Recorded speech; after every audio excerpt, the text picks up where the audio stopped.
Australia ranks 8th on the UN Human Development Index, ahead of Sweden, the UK, and France. It is one of the wealthiest nations on Earth, with universal healthcare, a high minimum wage, and some of the most livable cities on the planet. But inside this wealthy nation, there are regions where poverty rates match Sub-Saharan Africa. In some communities, 70% of people live in poverty. Children have daily hunger pains. And here is the part that defies logic. Many of these communities sit on top of some of the richest mineral deposits on Earth. During Australia's biggest mining boom in history, they did not just miss the wealth, they got poorer. How does the 8th most developed nation create third world conditions in the middle of a resource bonanza? I will explain exactly how this happened and why billions in government spending has not fixed it. If you find these hidden geographic and economic patterns interesting, consider subscribing. I break them down regularly. The hunger that statistics hide. The most visceral evidence of this disparity sits on grocery store shelves. Walk into a supermarket in Sydney or Melbourne, and a carton of eggs costs a few dollars. Drive 1,000 kilometres into remote Australia, and that same carton runs $12. Across remote communities, food costs 52% more than in cities.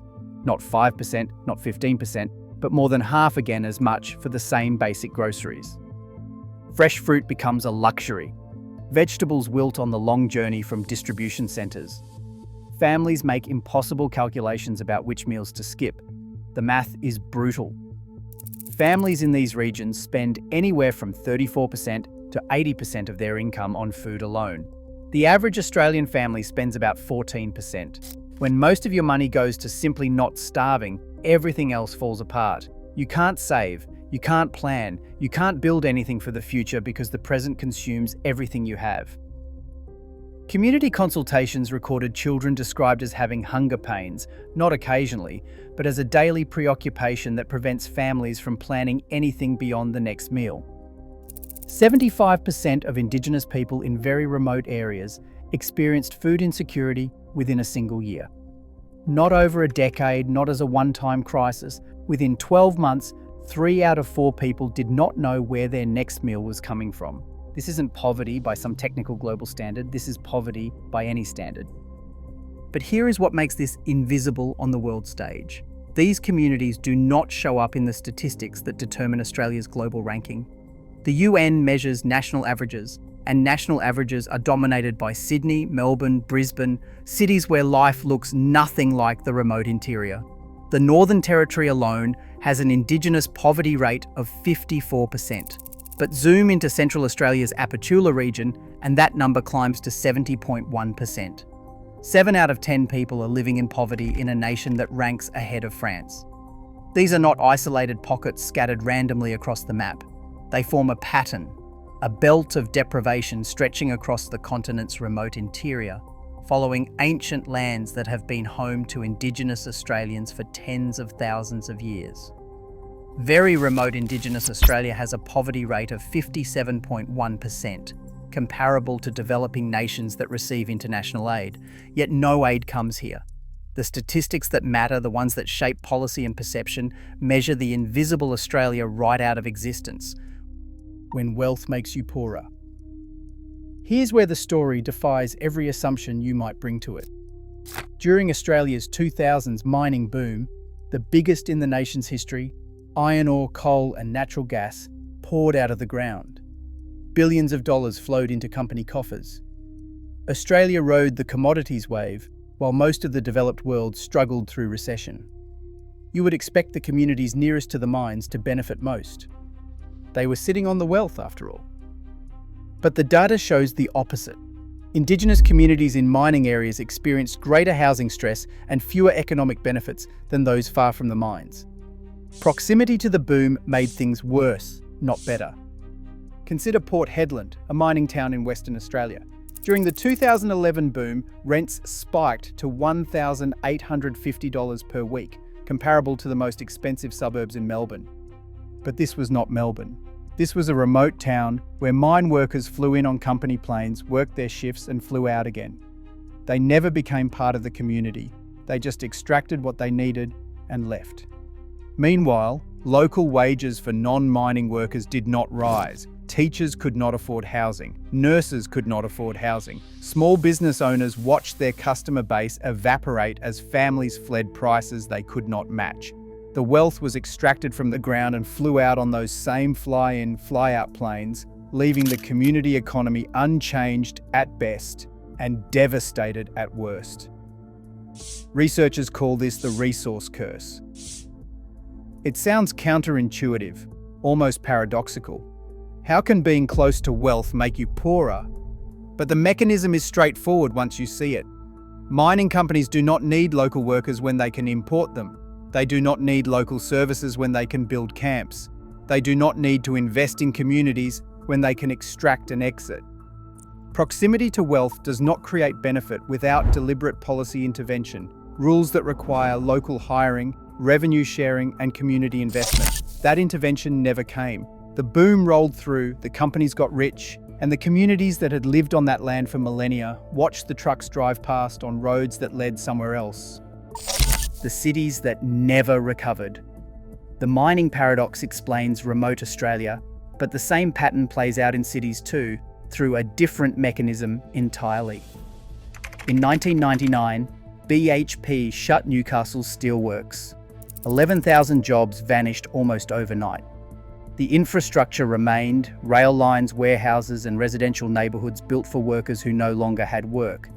But the economy that gave those structures meaning simply disappeared. This was not an isolated closure. Ford shuttered Broadmeadows in Melbourne's north. Holden ended production in Elizabeth, outside Adelaide, after nearly a century of building cars. The ripple effect spread outward through supply chains. Adelaide's automotive network alone shed 50,000 jobs, not at one factory, but across hundreds of suppliers, parts manufacturers, and service companies that existed only because the assembly lines kept running. Manufacturing had been the historic pathway for migrants and lower-income Australians to reach the middle class. You did not need a university degree. You needed to show up, work hard, and the wages would follow. Entire suburbs were built on this promise. But when the factories closed, that ladder collapsed and nothing rose to replace it. Here's what rarely gets discussed. These regions never recovered.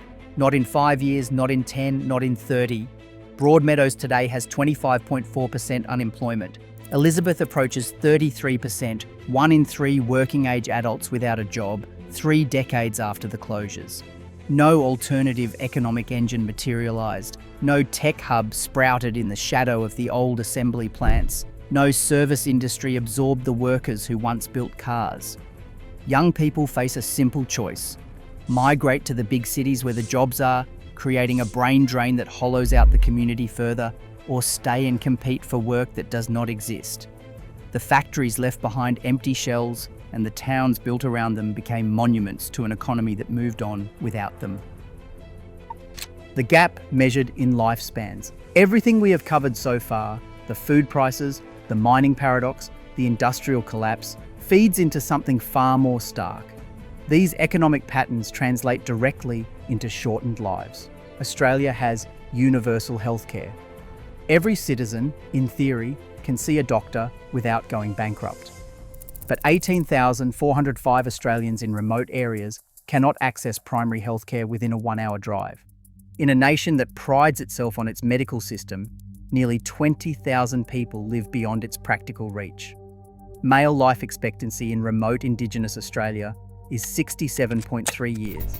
In major cities, it is 72.5 years, a gap of more than 5 years, determined largely by where you happen to live. In the Northern Territory specifically, the gap widens to 13 years between Indigenous and non-Indigenous men. 13 years. That is not a statistical discrepancy. That is a generation of fathers and grandfathers who never get to see their children grow up. Preventable deaths occur at 3.7 times the rate in very remote areas compared to cities. Nearly 4 times as many people are dying from conditions that, with adequate healthcare, would not kill them. The disease burden is 1.4 times higher. Suicide rates among Indigenous people are climbing, not falling. And then there's housing, or the lack of it. 31% of Indigenous households in very remote areas experience what is called severe overcrowding, defined as needing 4 or more additional bedrooms. But that definition matters more than it first appears. Severe overcrowding is officially classified as a form of homelessness. These families have houses, they have roofs and walls, but by the government's own standard, they are homeless, with too many people in too small a space to meet basic health and dignity requirements. The Northern Territory's overcrowding rate is 6.1 times the national average. Only 69% of very remote Indigenous households live in appropriately sized housing compared to 93% in major cities. The gap is not narrow, it is a chasm, and people fall into it every day. Billions spent, nothing changed. Governments have spent billions trying to fix this. Program after program, initiative after initiative, funding announcement after funding announcement. The Productivity Commission's 2024 review asked a simple question: did any of it work? The answer should terrify everyone who has been paying attention. The Remote Area Allowance was designed to compensate for higher living costs in the Outback, a recognition that $12 eggs and impossible rents require some kind of offset. It currently provides $18.20 per fortnight for a single person, to cover costs that run 52% higher than cities. But here is the part that defies belief. That allowance has been increased only twice since 1984. 40 years, 2 increases. While prices climbed and communities struggled, the support stayed frozen in time. Meanwhile, billions flow into Indigenous affairs programs. The 2020 Closing the Gap Agreement committed governments to a fundamental shift, not just spending money, but sharing power with Indigenous communities. The premise was simple. Decades of top-down policy had failed, so let the communities themselves decide what they need. But the 2024 review found governments are making only weak progress. The central finding cut through the bureaucratic language. Governments still do not meaningfully share power with Indigenous communities, despite this being the agreement's entire premise. They pledged to hand over decision-making authority and then kept making the decisions themselves. Money flows in, but outcomes do not improve. Reports get written, committees meet, announcements get made, and the poverty rate keeps climbing. The question is not resources.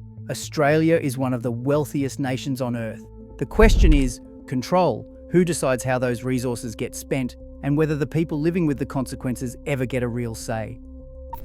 The choice Australia made. Other developed nations face the same economic pressures. Globalisation hit everyone. Manufacturing left wealthy countries for cheaper labour markets. Resource extraction created boom and bust cycles everywhere there was something worth digging up. But different nations made different choices. Germany maintained its manufacturing base through the Mittelstand model, support for small and medium enterprises, vocational training that kept skills sharp, and regional policies that prevented economic concentration in a handful of cities. Scandinavian countries invested heavily in regional development, ensuring that opportunities existed outside the capitals. Australia embraced a different philosophy. Let the market decide. Concentrate services in cities where they are cheapest to provide. Extract resources via fly-in, fly-out operations that do not require investing in remote communities. Trust that wealth will trickle down, that opportunities will spread, that the invisible hand will reach even the most isolated communities. It didn't. Sydney now accounts for 73% of New South Wales' economy. Melbourne controls 81% of Victoria's. The concentration is almost total. Remote communities lost their economic anchors, and the policy infrastructure that might have replaced them never arrived. Here is what makes this particularly bitter. Early evidence from community-controlled programs shows superior outcomes. When Indigenous communities actually get to direct their own services, the results improve. But implementation requires governments to cede decision-making authority to Indigenous organisations, to genuinely let go, not just delegate while keeping ultimate control. That political barrier has never been overcome. And so the programs that work stay small, while the programs that do not keep getting funded because they keep the power where it has always been. Between 2011 and 2021, remote Indigenous poverty rates climbed 10.8 percentage points. Not a small uptick. It was a dramatic worsening during a period when Australia's overall economy grew. Without intervention, the trajectory continues. More young people leaving, more communities ageing, more economic decline. and more shortened lives. But the pattern is not destiny. Community-controlled programs prove that. When decision-making power actually shifts, outcomes change. The model exists. The evidence exists. The question is not whether Australia can afford to fix this. It is whether Australia will choose to. Australia's global ranking measures averages. When the UN calculates human development, it sees Sydney and Melbourne. It sees world-class hospitals and universities. It sees one of the highest standards of living on Earth. It does not measure Apatula with 70% poverty. It does not measure children with hunger pains. It does not measure the 13-year life expectancy gap in the Northern Territory. The third world conditions inside Australia are not hidden by geography. They are hidden by statistics, averaged into invisibility, buried beneath national numbers that tell a story about a nation that does not exist for everyone who lives in it. And they will stay hidden until the question shifts from how much money to WHO decides how it is spent. Thanks for watching. Share your thoughts below.